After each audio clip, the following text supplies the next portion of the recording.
السلام عليكم ورحمة الله وبركاته. أعوذ بالله من الشيطان الرجيم. بسم الله الرحمن الرحيم. الصلاة والسلام على رسول الله. رب اشرح لي صدري ويسر لي أمري واحلل عقدة من لساني يفقهوا قولي. Welcome to the NMCC's Mental Health Series, and this is our talk today on impact of racism and bullying on mental health. And mashallah, we have our sister Noor Zibdeh. She is a master's in social work from Virginia Commonwealth University, and she has a background in both micro as well as macro settings, and has worked with a lot of people with trauma and refugees, as well as elders, and in the field of mental health. And she has been practicing locally with Therapy Austin right now. And inshallah, she's going to give us more insight about the impact of racism and bullying on our mental health, which is a very important topic for today's youth, as well as the adults, as well as the elderly. So inshallah, let's go ahead and begin. Sister Noor, the platform's yours, inshallah.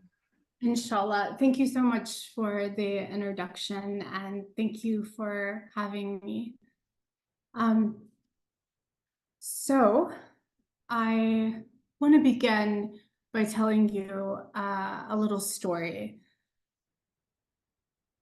I remember waking up without an alarm clock, and I was really panicked when I woke up because I thought I had missed my first class, and I actually didn't. I was hours earlier than expected. And so I turned on the TV, and I had witnessed the Twin Towers coming down. Like every American, I was horrified, in disbelief, saddened about the events that were unfolding before our very eyes. Later, we would come to learn that the perpetrators were Arab. They were Muslim. From that day on, from September 11th, 2001, the words racism and bullying were two words that haunted me.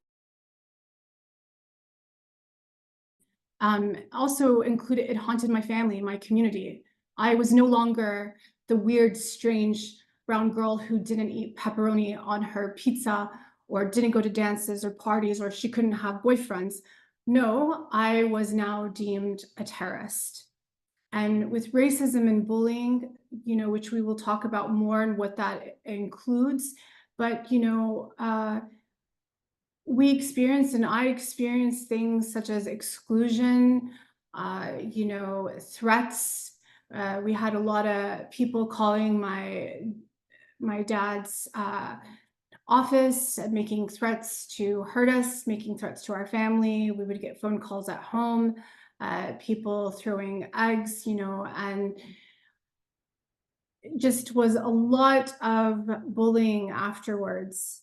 And I'm sure a lot of you have your own experiences as well, as you probably remember. So racism and bullying is not just a personal issue, it is a public health issue, and it has long-term and short-term negative effects that impact our mental health.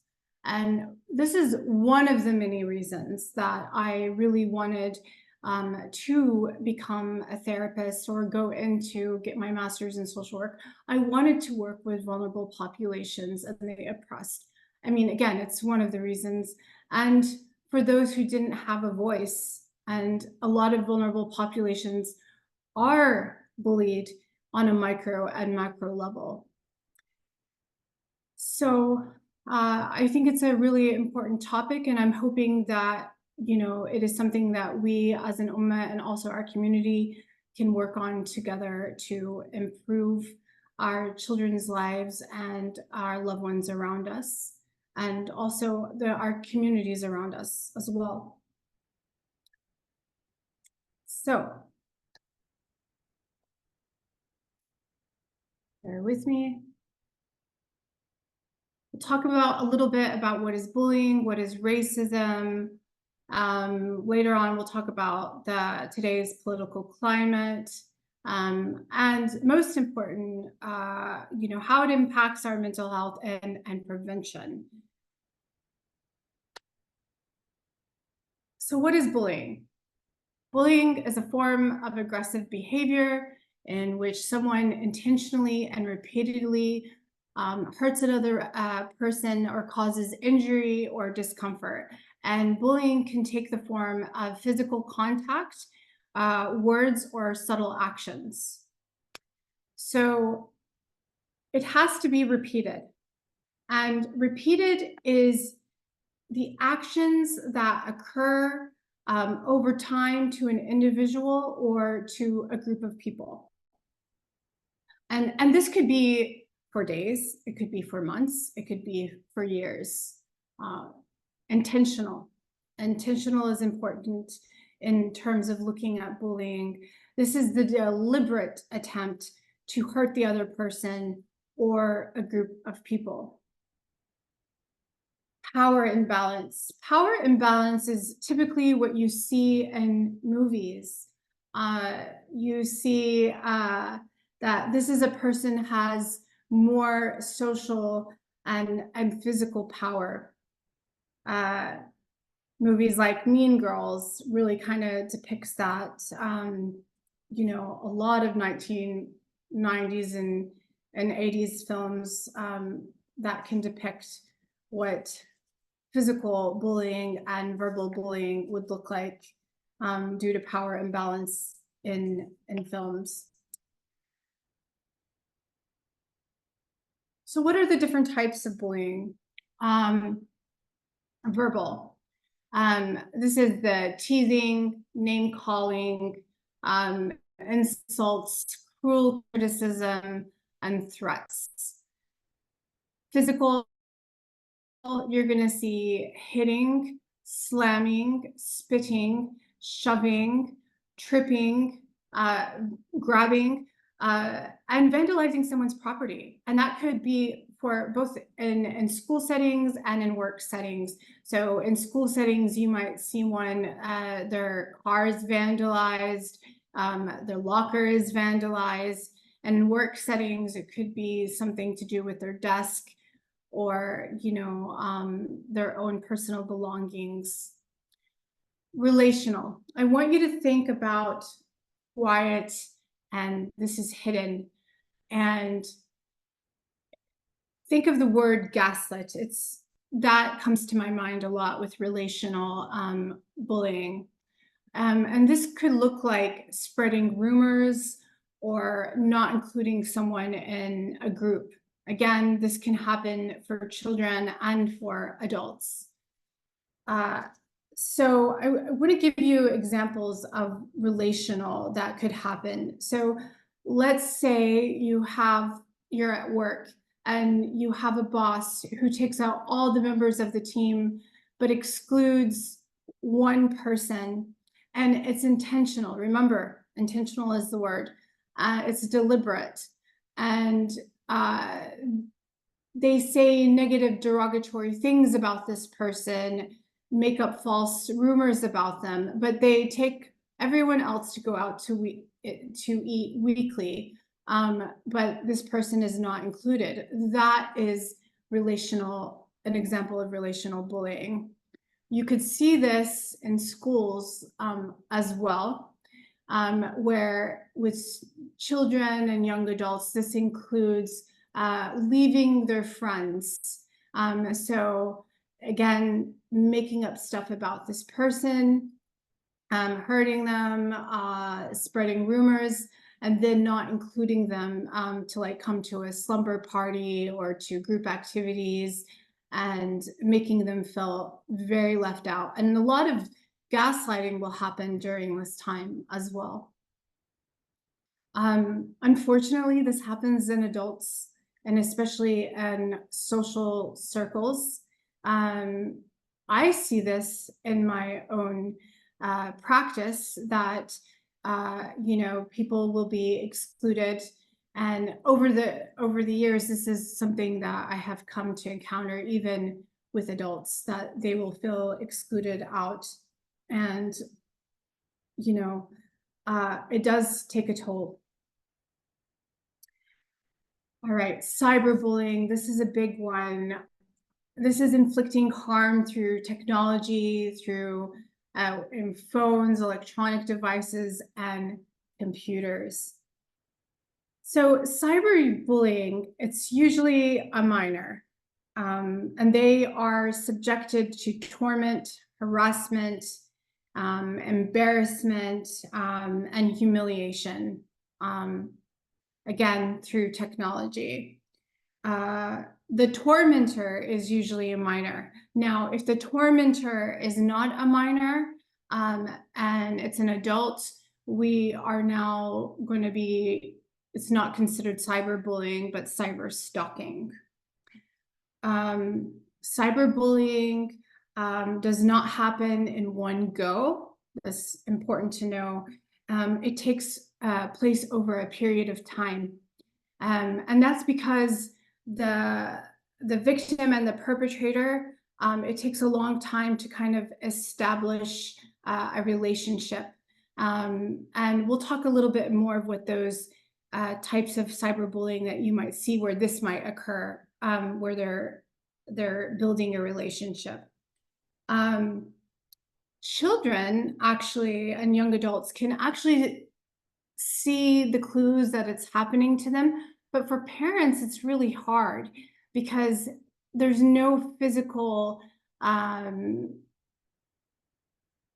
bruises to see. They're quiet. Children and young adults don't want to say anything out of fear that the parents might take away privilege from them, like technology privilege, and they can't, and so they don't say anything.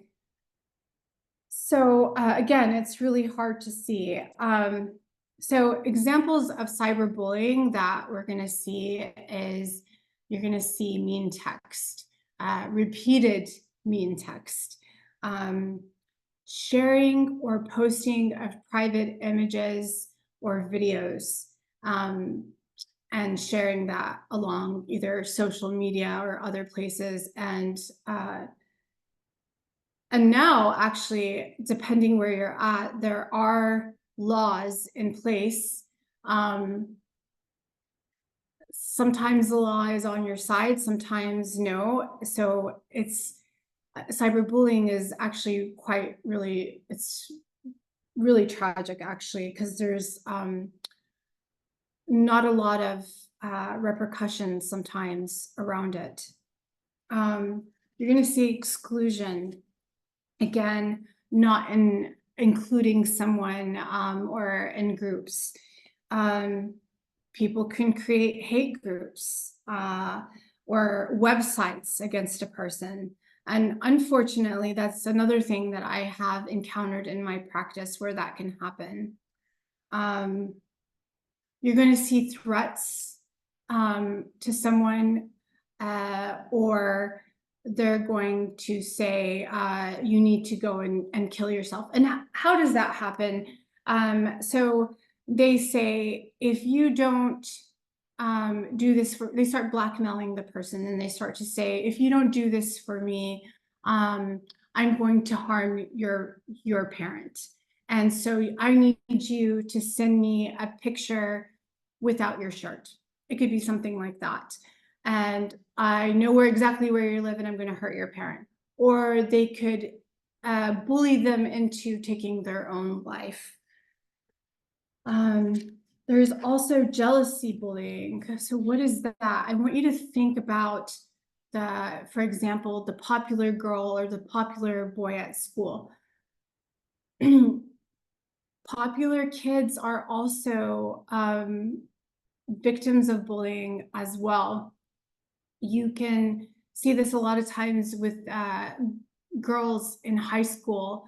The guys are bullying them, and that could be in physical form where they're being grabbed, shoved, pushed. But unfortunately, There could be someone who sees this girl without all these things that are happening to them and just sees them as this, like they get everything that they want. And so again, along with what's happening with the boys, you could also see them have women, I mean, it can happen, it could be women, actually, it could be adults, but you can also have young women who are spreading rumors about this person out of jealousy and creating lies, and could really negatively impact that person. Even it could lead to suicide. Doxing. So doxing, this typically happens with the gaming culture, and but it happens in other avenues as well. And this is when the perpetrator puts out your email and your address for everyone to see, and then the victim and their family will end up start getting, and their phone number is out there as well. They start getting text messages, they can get cruel emails and repeated people coming to their house and harassing them, humiliating them at their home. So that's another one where it's for everyone to see you get harassed. A false identity profile. Think about, we're going to use an example, like there is a boy in class and he's being made fun of, and his classmates decide to create a fake profile where they use, they make up a girl's name and they go behind this profile and they start to establish this relationship with this boy. And the boy starts to confess and feel like he could talk to someone and start saying all these things about his own personal life. And then they use that information against that person. And so that boy's life after that, you know, is being posted all over the internet for everyone to kind of see. And it's a lot of that person's personal information. Again, because it took a long time. And again, that's what's unfortunate, because you could be with your child and have no idea that this is happening. But we'll talk a little bit about later how to look at that for some signs there. All right. Something I really wanted to talk about too is when I was working with students in Austin, cyberbullying was a big one. You could have kids come over and it could be right underneath the parent's nose, and very innocently, you know, the girls are hanging around, for example, and somebody says a remark about how they don't like their body. And girls being girls, they start comparing, but you have that one person who's the perpetrator and is the bully, and behind that person's back, they start taking pictures or a video or something, and then they start sharing all of that information or their secrets on the internet. And unfortunately, because I saw that happen a lot, you know, this would lead to depression and high suicide risk. All right. So what is racism? Racism is a form of prejudice that generally includes negative emotional reactions to members of a group, acceptance of negative stereotypes, and racial discrimination against individuals, and in some cases can lead to violence. So what is racial bullying? This is someone who is going to be vilified, shunned, or mocked due to the following. It's going to be about their physical appearance, their ethnic background, religion, cultural practices, the way they speak or dress.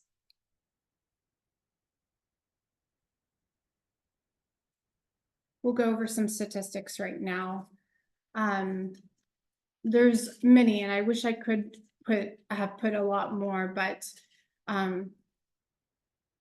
So according to the Pew Research, 46% of teens have experienced at least one of the 6 types of cyberbullying. At the same time, 28% have experienced multiple. Offensive name calling is the most common type, followed by spreading of false rumors. 54% of girls ages 15 to 17 have experienced one type of cyberbullying compared to 44% of the boys. Now, boys too, they get it, and we'll talk a little bit more hopefully about that, but just in case, unfortunately, boys are less likely to inform that they are being bullied. So it could be higher, we don't know. Fewer than 46% of high schoolers and middle schoolers who were bullied at school from 2019 to 2020 said that they had actually notified a teacher or an adult. And according to the Civil Mediation Council, about 35% of employees have experienced workplace bullying. I actually think that number is actually quite higher. According to the CDC, more than 1 out of 6 high school students reported being bullied online in 2023, and 1 out of 5 high school students reported being bullied on property. So here's the thing: how does racism and bullying impact our mental health? Let's go back to that in just a second. Actually, I'm sorry, I wanted to cover something important about racism. Let me go back to that for a minute.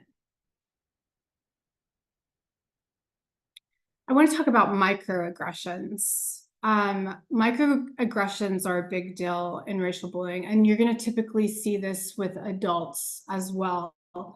But it can happen definitely in high school. And I'll give you a couple of examples of what microaggressions look for so that you are aware what to look out for your loved ones or for yourself. So this one's a big one. So, hi, where are you from? And then I say something, for example, like I am from Virginia. And then someone looks at me and says, no, but really, where are you really from? So that is a microaggression. That's one of them. Or someone to say, oh, you look exotic. Where are you from? The microaggressions seem subtle, but enough to can cause issues.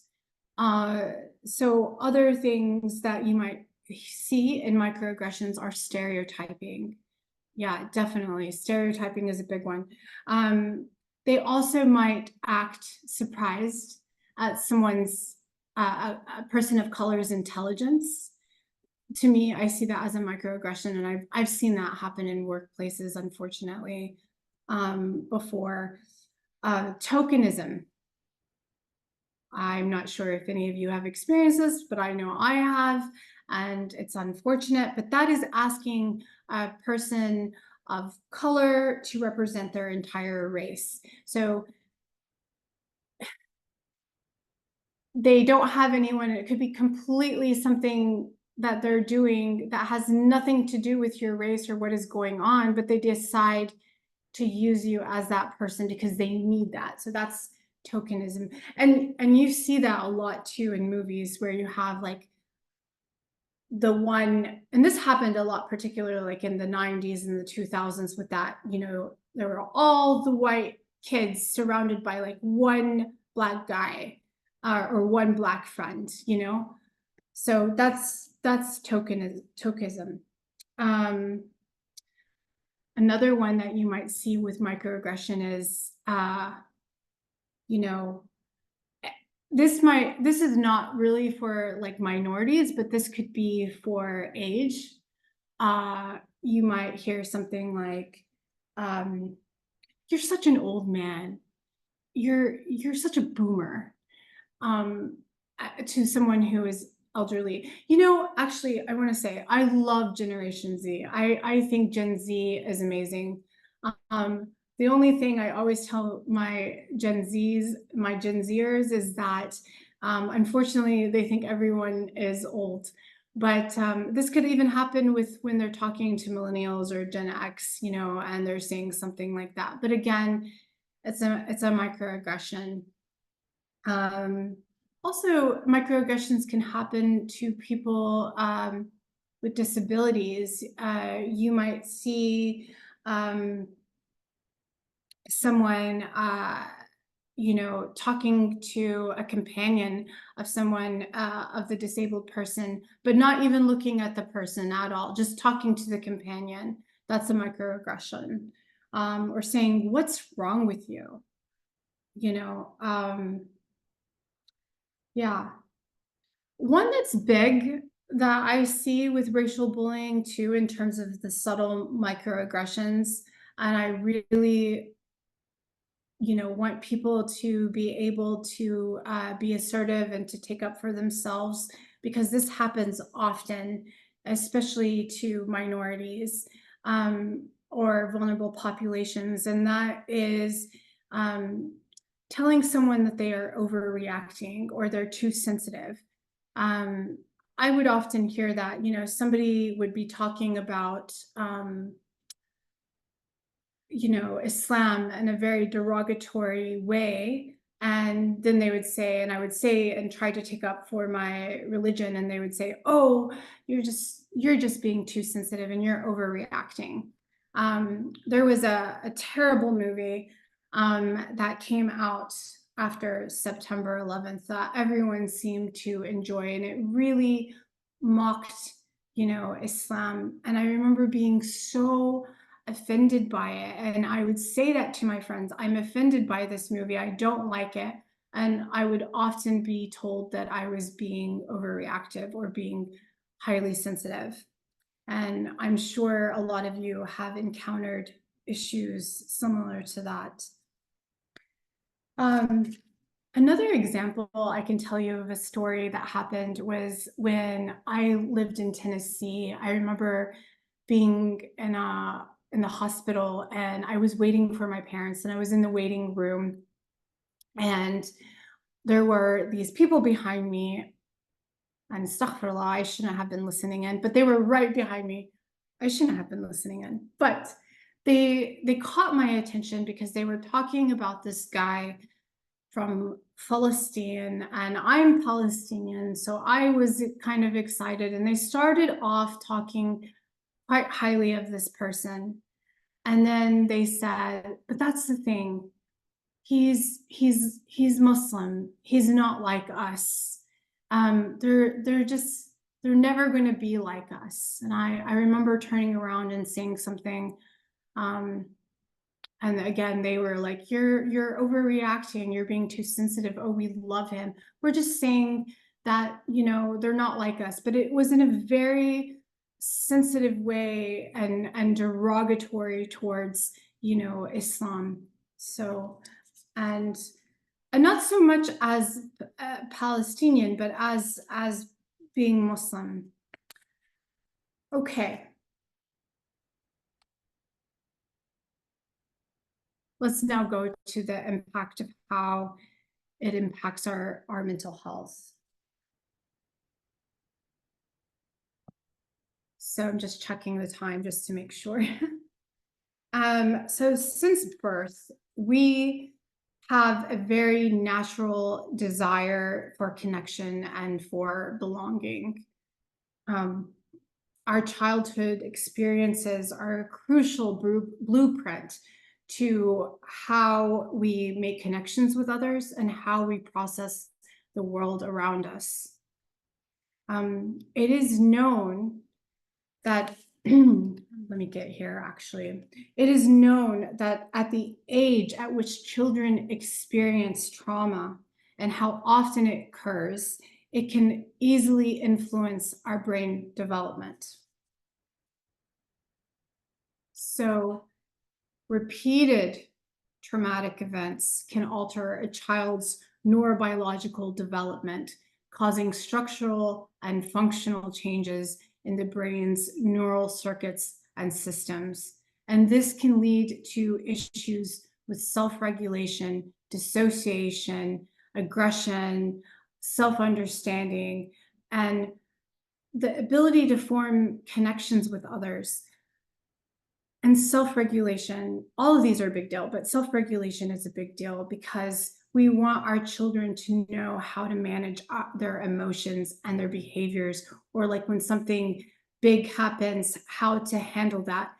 And if they don't, this could actually make them a target for bullying. So that's important, which we'll go into with prevention, inshallah.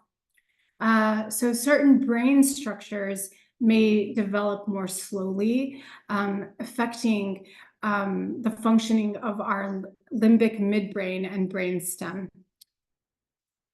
Okay, so as you see here, this can, childhood bullying and adult bullying, there's high risk for all of these in mental health. We got depression, anxiety, somatic complaints, loneliness and isolation, low self-worth, aggression and anger, post-traumatic stress disorder, suicidal and homicidal ideations and behaviors, actually, because it could actually go into fruition, and eating disorders. And these are, they're not in order, but these are what can happen. I'm going to focus on post-traumatic stress disorder for a moment, because that is something that children, as we were talking about, and especially with brain development, do have a very high risk, especially with frequent bullying, to develop later. And so, PTSD, we know it's a mental disorder. We know that it occurs after an extremely distressing event. And what you see with PTSD is going to be avoidance, reoccurring dreams, re-experienced memories, typical emotional reactions, which are referred to as arousal, and a lot of negative changes in thinking. So interestingly enough, this is important, a lot of people don't necessarily develop symptoms of PTSD right after the traumatic event. This can actually happen much later. And I've seen this where people come to me and they're like, I thought I was over this. I didn't even think this was bothering me. But later now they're having hyperarousal. They don't want to go back to the same places, or they're avoiding, or they're having dreams about the situation that have happened to them. So again, it does not have to happen immediately after, and not everyone will experience a traumatic event at some point in their life, but not everyone will go on to develop PTSD. Unfortunately, though, that we do see those who are frequently bullied, and racial bullying do tend to be at high risk for PTSD, and do go on to develop depression and PTSD as well. So, again, similar to depression, PTSD can look like, your lack of interest in activities, helplessness, hopelessness, self-blame, low self-worth, trouble concentrating, suicidal ideations. But here's the thing with PTSD, you're also going to see changes in emotional reactions. There's going to be hyperarousal. You're going to be being on guard for danger. It could be angry outburst, aggressive behavior, easily startled. And a lot of times people with PTSD, and people that I've seen who were bullied in the past or experiencing bullying at the same time, being bullied, they tend to isolate. And this is making the symptoms actually a lot worse, and I'll have somebody come in and they'll be like, I feel like I'm losing my mind, because those symptoms, as they self-isolate, it's getting worse. Let's talk about depression here for a moment. So depression Everyone will experience some sort of sadness at some point in their life. You know, there's situational sadness, like we could experience the death of a lost one, of our loved one or a pet. You know, loss of a job, divorce, financial struggles, but depression and the sense of where we're talking about where it's clinical, where it's this persistent sadness. This can happen with those who have been bullied at a very young age and have continued, and they were frequently bullied. So there's been a lot of research done on this and about the high risk of depression later in life with children who were bullied. But one of the ones that I found interesting, and a lot of people actually follow this researcher, Dr. Andre Schaurander, I believe is how you say it, it's Finnish, from the University of Turku in Finland. They had followed children at the ages of 8 who were frequently bullied. And what they found is that those children later in life had an increased risk for depression and needing psychiatric help. And they followed them from the ages of 8 to 29. 23% of those sought out help before the age of 30. Those who fared the worst were those who were victims of bullying and bullies themselves, actually. And that can happen as well. You could be a bully and you could be a victim of bullying. And 31% of those who were both the victim and the bully needed help for depression, anxiety disorders, eating disorders, schizophrenia, and substance abuse disorders, just to name a few. So post-adult bullying syndrome. This is not a diagnosis, but this is something that people come to see later after the long-term negative impacts of bullying in childhood and through adolescence. So those who were bullied at a young age later in life tend to exhibit a lot of low self-worth, guilt and shame. And we know that guilt and shame also contribute to depression and anxiety. Depression and anxiety can also go into, again, aggression and anger, loneliness and isolation. It's a cycle. But these people also had a really difficult time forming friendships and relationships, and they really struggled with trusting others and themselves. Isolation and avoidance are very common. An avoidance of people and places is, for adults, even though the actions happened years ago, it still had very long-lasting impact on those people. Body issues, which I will talk about in just a moment, hopefully, inshallah. Substance use, feelings of rage and revenge, and a lot of people-pleasing tendencies. So self-doubt is the product of childhood bullying. So even years later, they'll come to say, I know better. I actually do know better, that I am not that person that they used to name call, but I still doubt myself. Again, this is long-term, that someone could really carry this with them and believe, and it goes into feelings of sadness and inadequacy. And when we feel sad and inadequate and we are not our best selves, do we form healthy connections? No, a lot of times, no.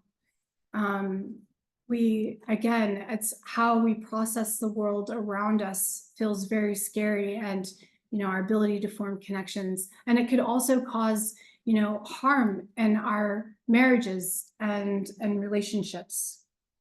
Okay.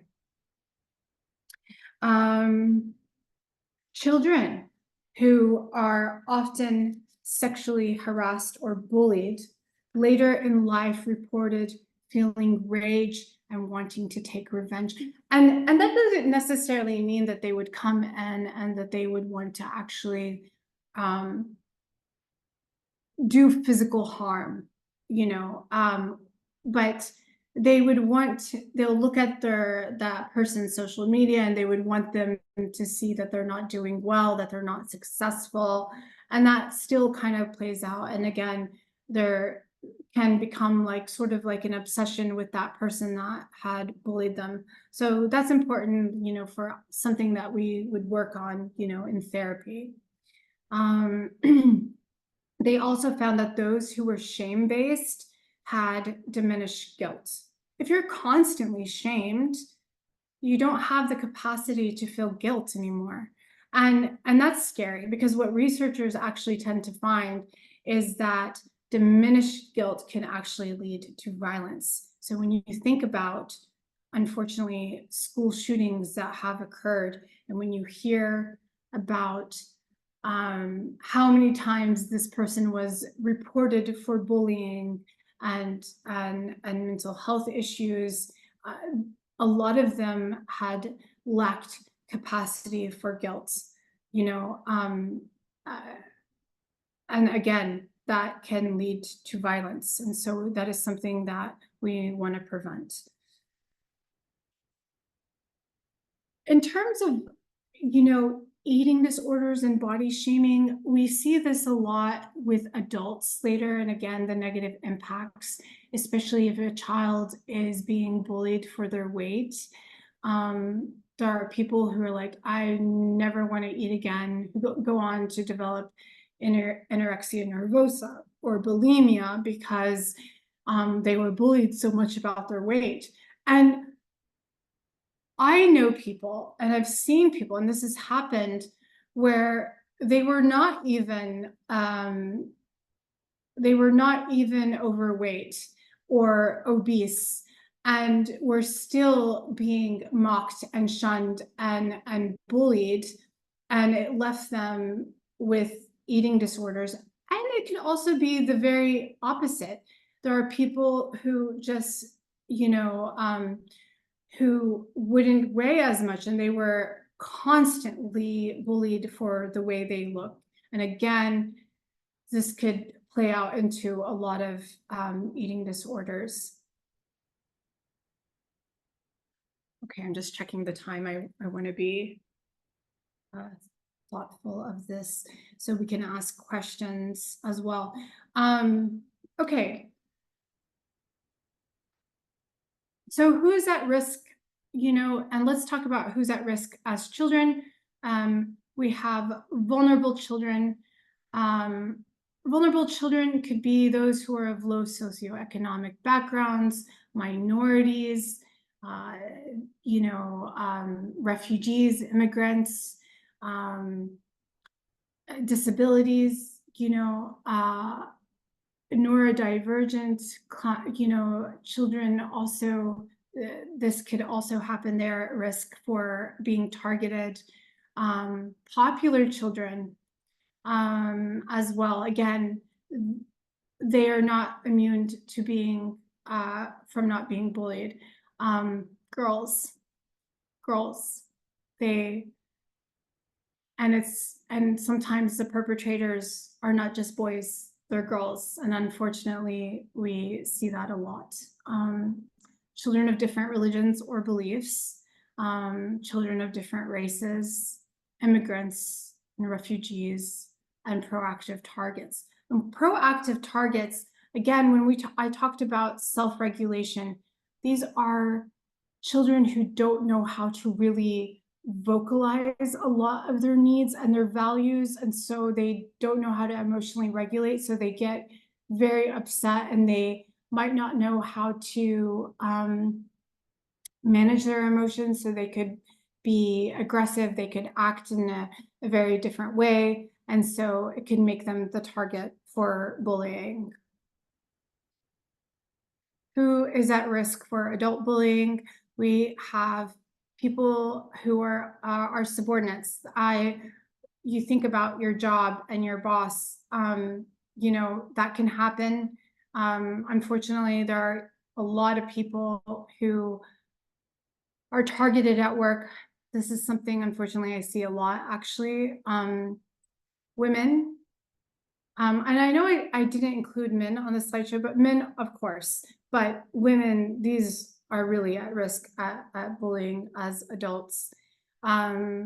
Minorities, introverted individuals, those who are high achieving or very competitive. You know, you might see someone at work who does really well and kind of keeps to themselves and is successful. The boss may or may not like them, but someone could be very jealous of that and they could be easily targeted for bullying.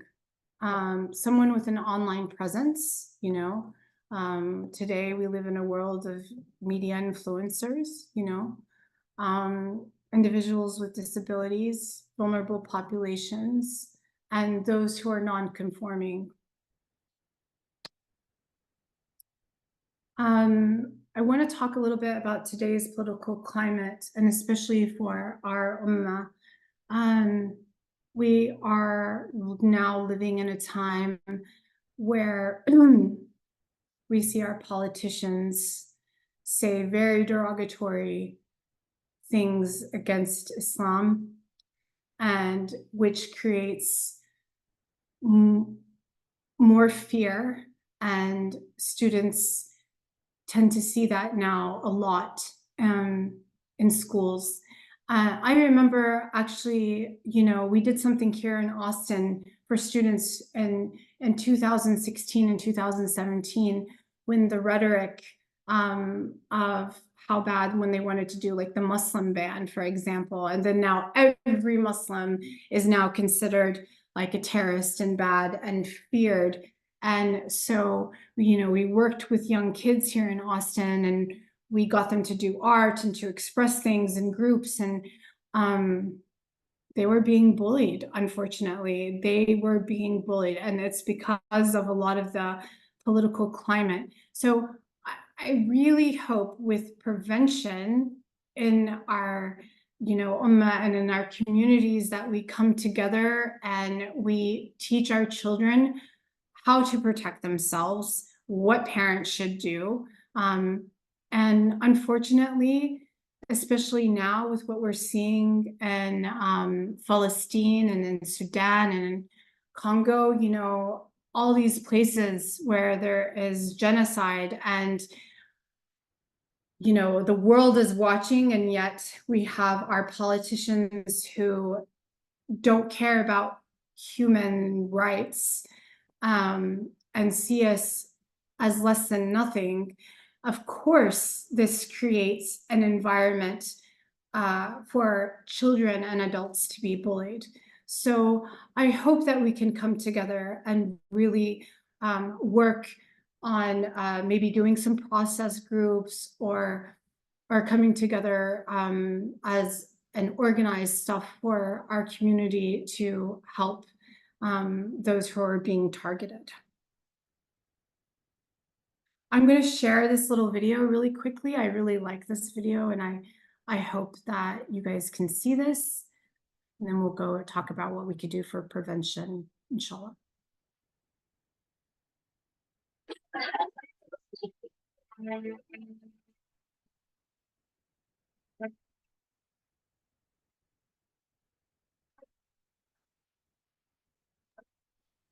For me, the voice is not there.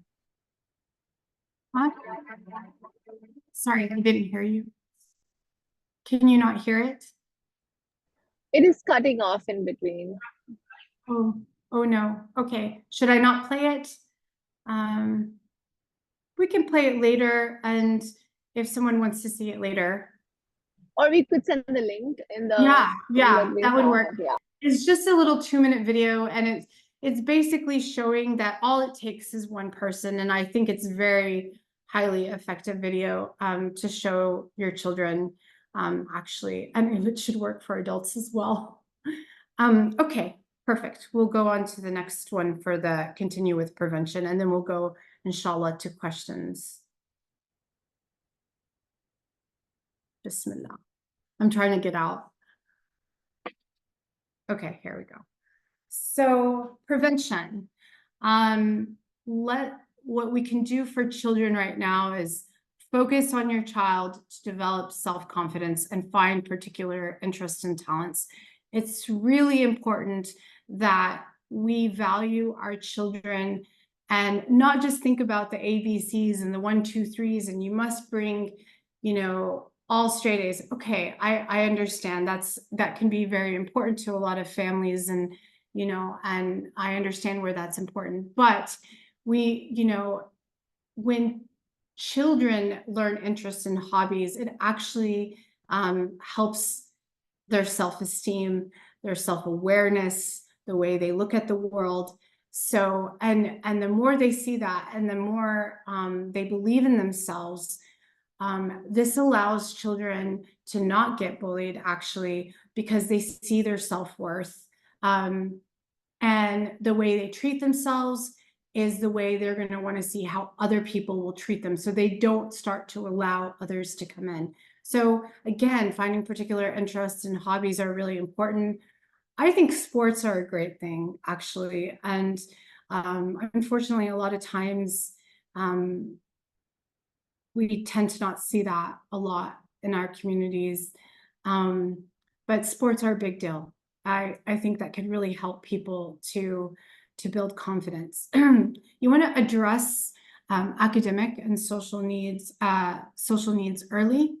If you are struggling what to do with that, there are school counselors that could be really helpful with that, speech pathologists, if you start to learn that your child might have a learning disability, and then also outside groups that social workers can help connect, so that it could help improve, social skills could be really important. So get involved and see how that is at an early age.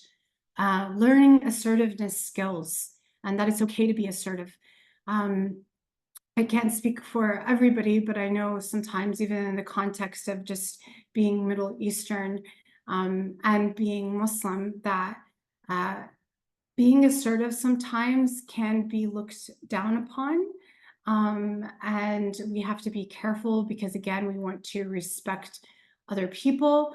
But there is a way to do this in a healthy way and in an Islamic way, and to advocate for yourself. Building relationship with peers, encouraging your children to connect. If they struggle with connection, again, there are groups where people can go to build social skills, and finding those connections through like a life coach, therapist, and schools with the school counselors could be very helpful. Teaching problem solving skills. I think that's really important for children to learn how to solve their own problems. Give it back to them. Don't solve your child's problems for them.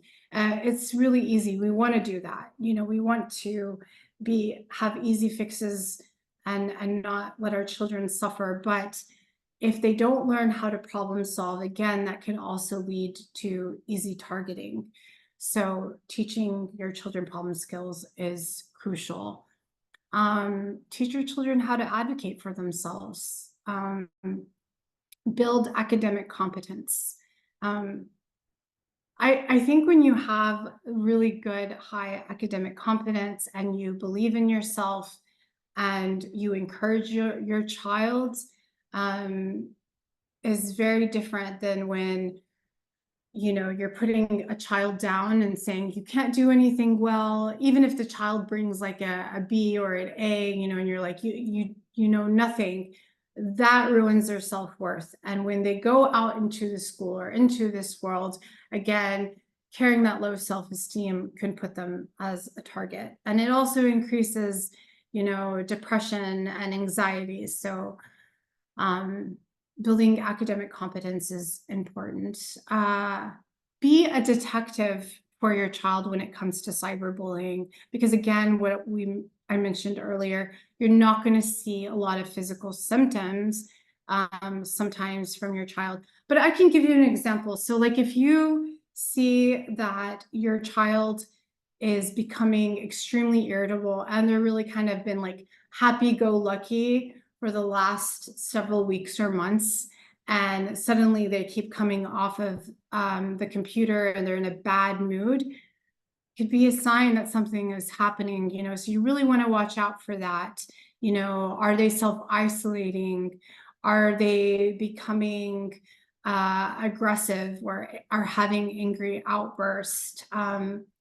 Watching, you know, how their eating patterns are, that's a whole different story on how we can talk about eating, healthy eating in front of our children. But, you know, we also don't want to we want to make sure that our children are eating healthily and not skipping meals and dieting because we don't know what is being said about them, you know, whether it's in person or via cyber bullying. Document everything. Take pictures. If you see physical bruises or you see stuff on the websites, document everything that you can. Block messengers from the sender, block their numbers, contact the host site, and file a complaint. And I think we're here. I think I'm running out of time for the questions part, so I will stop here. And thank you everybody for listening. And I wish I could cover more. Honestly, this is like my cliff notes, I guess, of the impact of racism and bullying. There's a lot to this. Okay. Thank you so much, Jazakallah khair, for the presentation. Inshallah, we will have another session also on this, inshallah, at some point. So with that, I think I do not see anything. So I'm going to end here, inshallah, and then we will send a recording as well as the link to all the notes on the YouTube, inshallah. So thank you so much for this, and we'll keep you posted on the next session, inshallah. Inshallah. So I think I heard honking and I missed something, but will we be doing the questions now? I do not see anything at this moment. Inshallah, if there is, your email address has been shared and they can post on that. So inshallah, we can answer through that. Thank you so much. And thank you. And I hope everyone has learned something from this, or if they have any questions, please feel free to let me know. Thank you all. Inshallah, I hope that it is beneficial for everyone and we can all. Thank you so much. Thank you so much. Assalamu alaikum, everyone. Thank you, everybody. Take care.